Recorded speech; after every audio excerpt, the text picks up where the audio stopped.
Thailand 10 years ago, we have about 1,000 wild tiger in the jungles.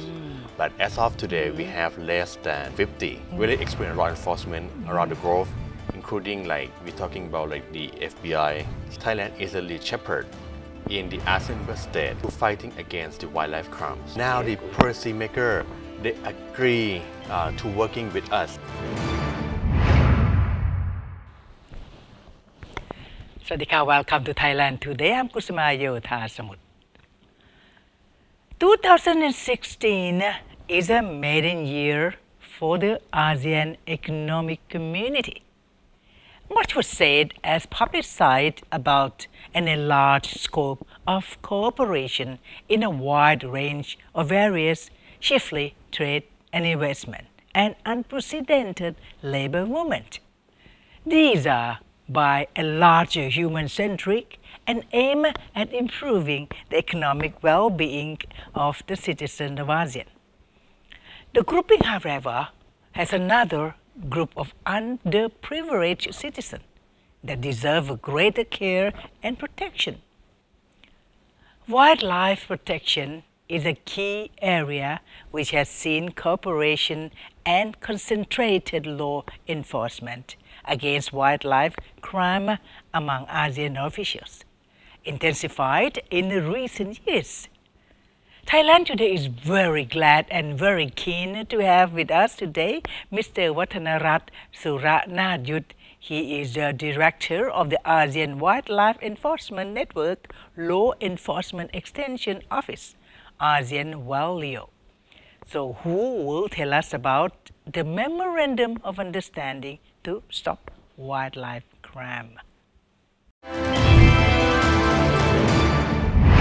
I'm honored and very keen to meet Mr. Vatanarak Suranartyuth. He is the director, ASEAN Wildlife Enforcement Network Law Enforcement Extension Office. A very long name, but very important.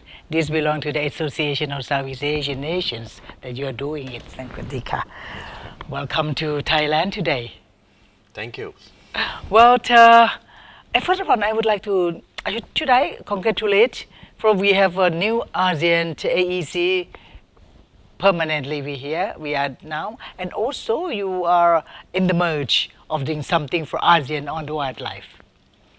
Yes, of course. As of we know, on the 31st of December 2015, we become the ASEAN member state, and which is this is the very good start, for all of us in the 10 countries in the ASEAN.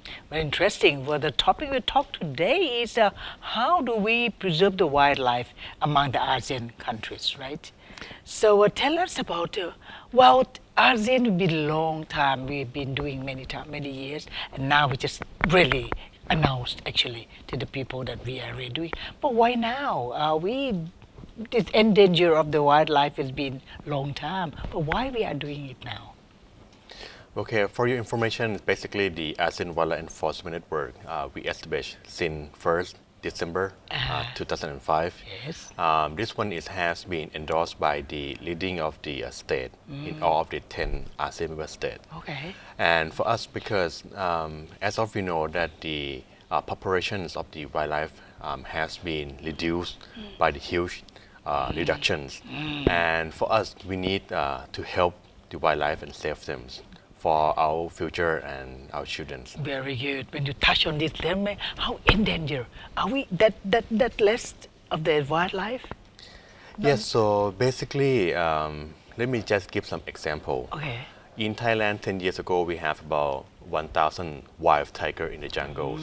But as of today, we have less than 50 in the wild jungles. And if you're talking about in the Lao PDR or the Vietnam's, basically it's very difficult to find the wild tiger in the jungles at this moment. But for us, we are still, Thailand still having some. Yeah, we still have very small amount. So it's not that late to move on in your hands? Well, from my perspective and for our organizations, so basically we're doing our best, to protect the wild fauna and flora. So if we don't do anything, so basically we couldn't stop it. So we must help each other on this issue. We go into the details of your work. What is the punishment if people like us do not want wildlife to be kept at home? But there are some who want it. So what are their punishment for that? Well, for us, basically, in all of the 10 countries in the ASEAN member state, Yes. we have the different law and regulations. Oh, So basically, in Thailand, the penalty is about maximum is 4 years or 40,000 Thai baht. imprisonment 4 years and plus 40,000 Thai baht. Thai baht. So as of you know, it's not a big amount. It should be much more. So basically, right now, I believe that the Thai government try to improving on this issue as well. And then, of course, if we're talking about in some of the country like in Myanmar, the maximum penalty is only $50. So it's still something that we need to work on. Yes. You are doing the law also, right? So what is a ASEAN Leo? Exactly. Okay, so the ASEAN Law Enforcement Extension Office, or we call the LEO, in our office, basically, we're focusing on the enforcement issue. So basically, when we're receiving the intelligence from the government agency in the ASEAN member state, we will share this information to our trustworthy network and arrest the kingpins and the trafficker. So that means we have 10 countries. So each one will send a message. It's a network to tell each and every one what's going on here and there. Or what Yes, to so do. basically, for us, we receive the intelligence from the government agency in all of the 10 countries in ASEAN member state. And passing, we also receiving from the non-governmental organization as well. But for that, we call it is the information. We have to validate those informations and try to turn it to the intelligence. And of course, as of you know, the wildlife is not only about the 10 countries in the ASEAN. It's a global issue. So basically for the ASEAN, when we have the cooperation and coordination, passing the dialogue partner in the globally. Let's say in Africa, we have the Lusaka Agreement Task Force. It's our partnerships. And in South Asia, we have the South Asia Wildlife Enforcement Network. And mostly the destination is going to the China. So right now we have China on board since June 2012. So basically, they are our partner and working together. Sound good because you have such a huge and the number of corporations. So let me come back to this ranger training.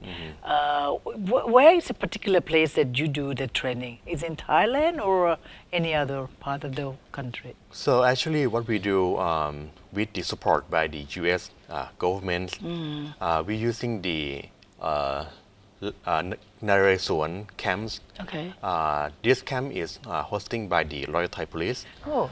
So basically, we're working with the Royal Thai Police by using the camps and with the financial support from the U.S. government.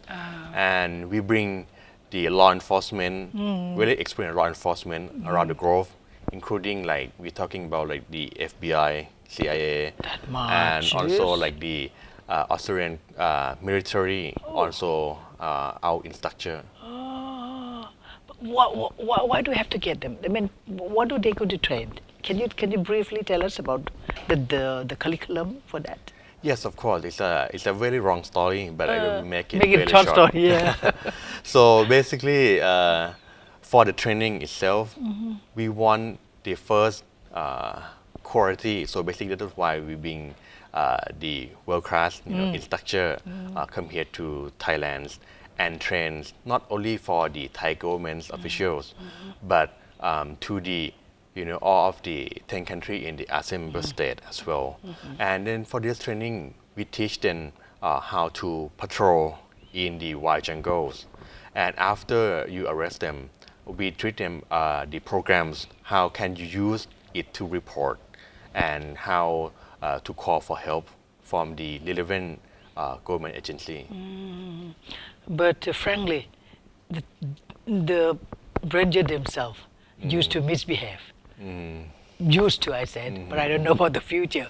What would you do about this? That's why right now for the ASEAN when we launched the programs we call the FISH. The FISH is standing for the Field Information Support Tool. Okay. So basically, in many countries now in the ASEAN member state, passing in some countries around the globe using these programs, and this program is sponsored by the U.S. military. So it's really high technology program. For this program, basically, if the ranger they arresting the poacher, so of course they have to take the picture and report it to their bosses right away. So right now, they have to report all of the stuff that they seizure, and of course for this program we have the bottom for help. When let's say if the Department of National Park they find that they have the poacher and they would like to have more extra hand or more help from the another agency, they can push the bottom and ask for the police, army and so forth. So this program is still in the developing process. Director, when you say the developing process, that means it has not yet been brought into action. Right now we call it a training process. Okay. So we're still on the training. The good thing about this program because it also linked with the GPS capability.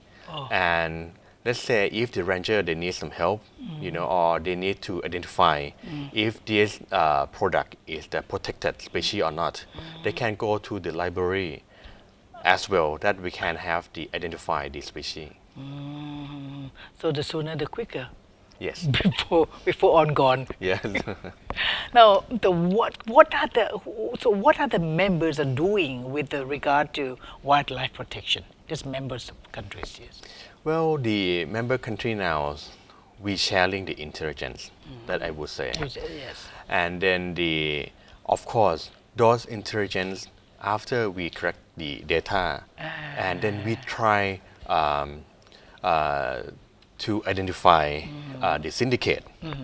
So I can tell you right now, in the globally, not only in the ASEAN member state, we can find big 5 syndicates here globally. The big 5 will still remain. Some. So basically, we are working on it, and of course, this wildlife is really special, I would say. Sometimes it's not easy, to solve in one day. So we're trying our best to solve this problem. We really look forward for in your hands because you people are the one who using the law enforcement as well as you have for equipment. You have enough sufficient people to do so. So there's this visit to ASEAN members of the parliamentarian of the US government also. So this is considered to be an extraordinary achievement. So what is the big step to anti-wildlife trafficking efforts? Can you elaborate that, please? Sure, of course. Well, I should say this is the very first time, for the member of the parliament that they take their hands on this case. For the first time? For the first time.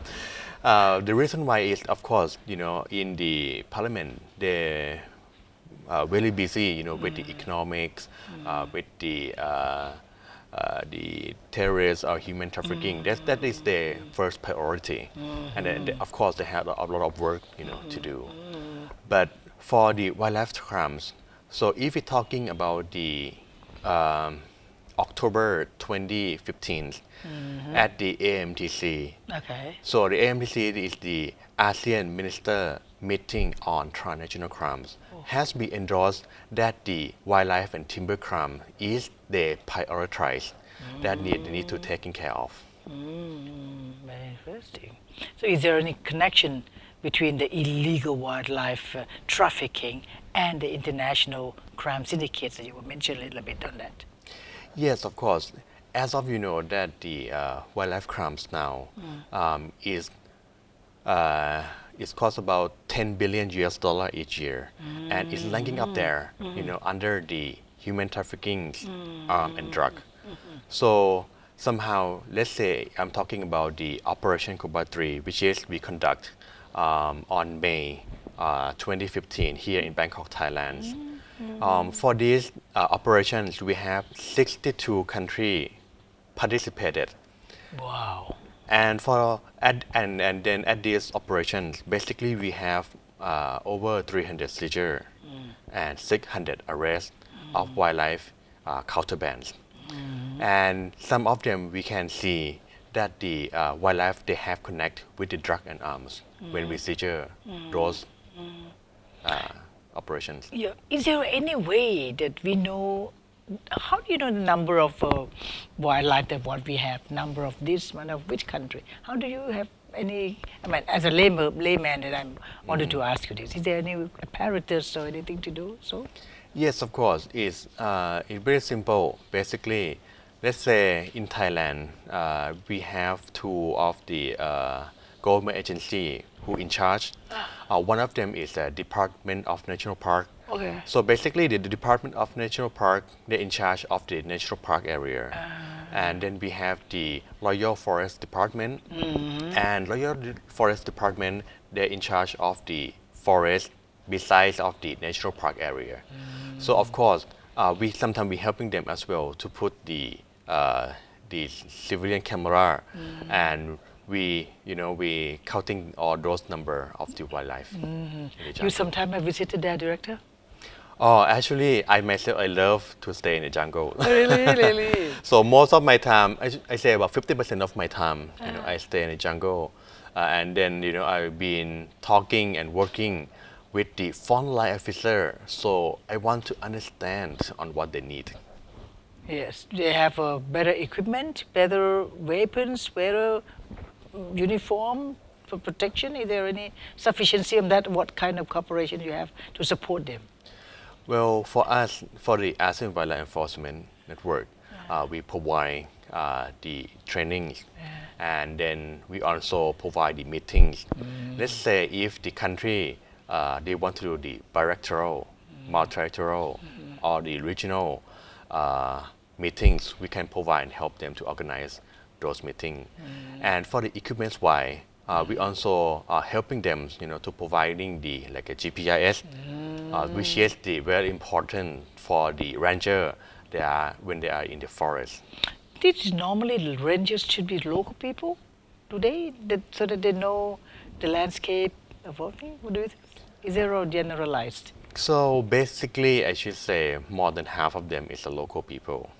So that's why they know the area, and some of them came from different district, because we want not only for the local people to work in the area, because the local people they will know all the people who are working over there, and then we want it to be more professionals. Okay, so you talk about cooperation, I mean, in the country as well as how about in general regional cooperation? How does it benefit Thailand? Well, basically, I would say that the Thailand, if we're talking about the geography, we are the center in the ASEAN, and we are very rich in the culture and the natural. So basically, Thailand itself is a source, transit, and destination country of the wildlife trade.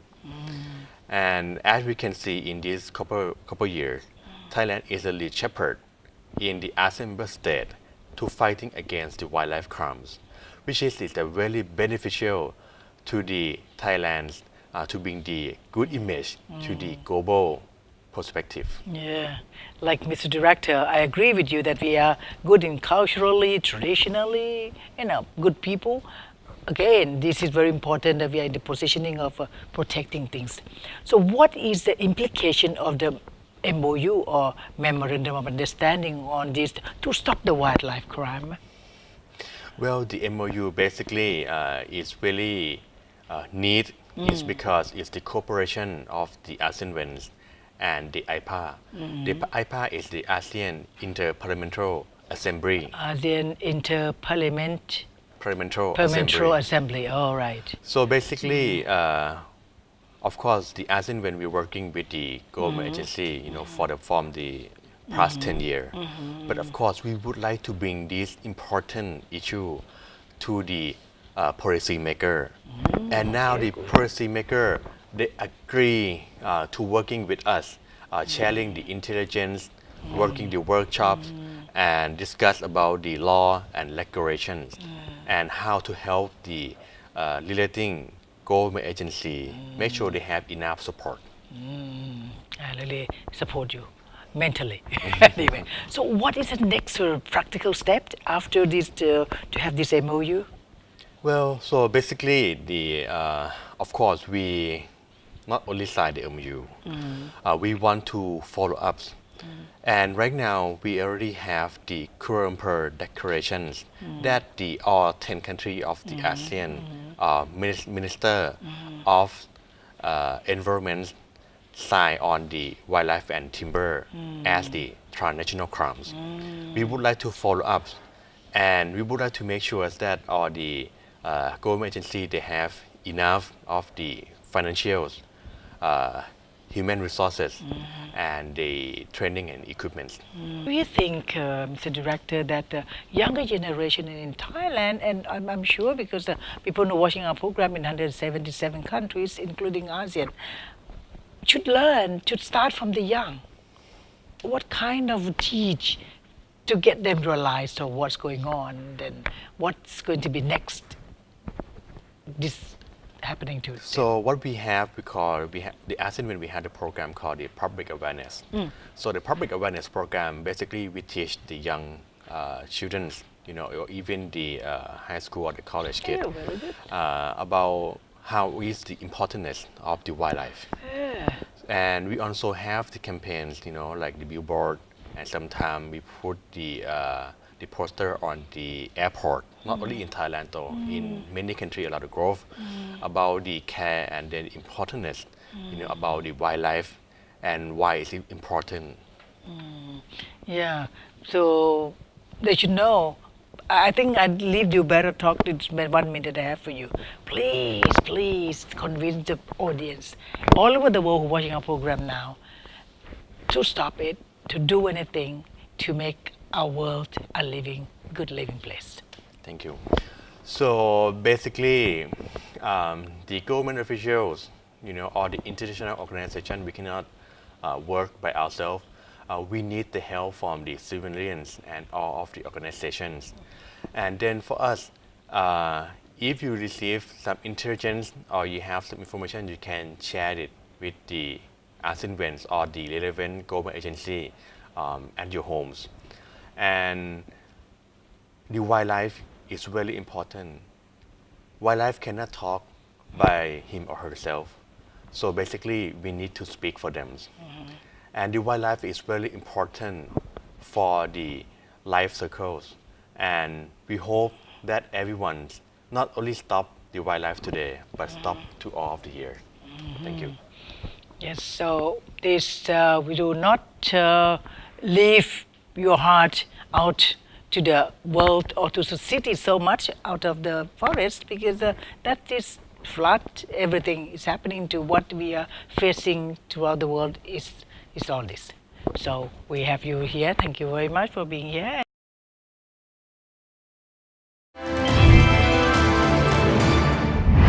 Thailand Today would like to thank Mr. Vatanarak Suranartyuth. He is Director of ASEAN Wildlife Enforcement Network Law Enforcement Extension Office, or ASEAN Wen Leo. Thanks to these parliamentarians, the support of some government agencies and NGOs, ASEAN will be a safer place for wildlife as we enter the new phase of prosperity under the AEC. Thank you for watching Thailand Today. I'm Kusuma Yothasmut. Hope to see you again next time. สวัสดีค่ะ